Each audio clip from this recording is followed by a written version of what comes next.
حدثنا خالد بن مخلد حدثنا سليمان بن بلال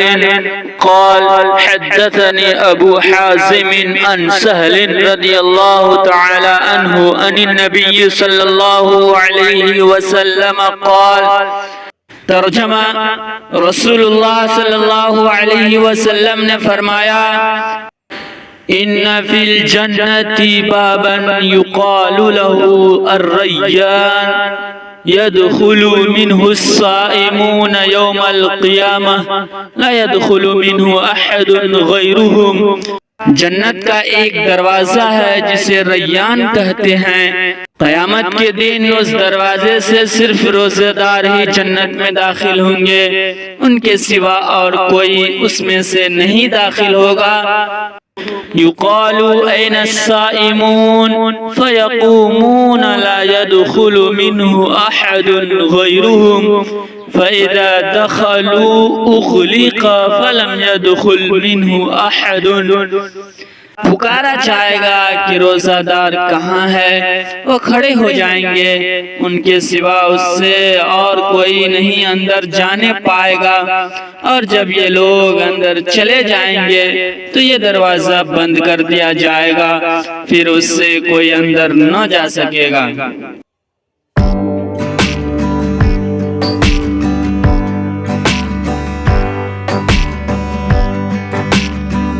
حدثنا إبراهيم بن المنذر قال حدثني معن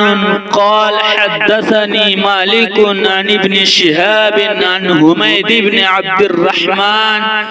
عن أبي هريرة رضي الله تعالى عنه أن رسول الله صلى الله عليه وسلم قال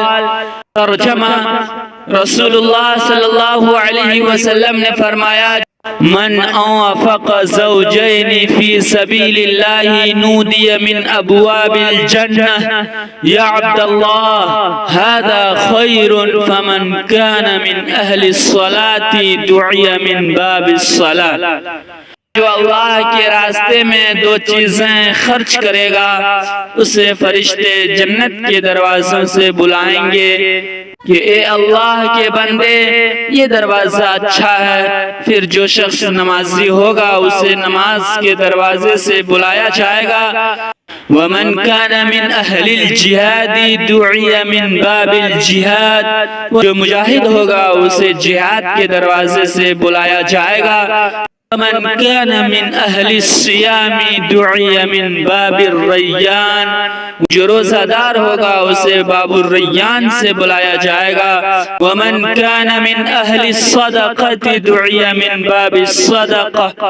اور جو زکوٰۃ ادا کرنے والا ہوگا اسے زکوٰۃ کے دروازہ سے بلایا جائے گا۔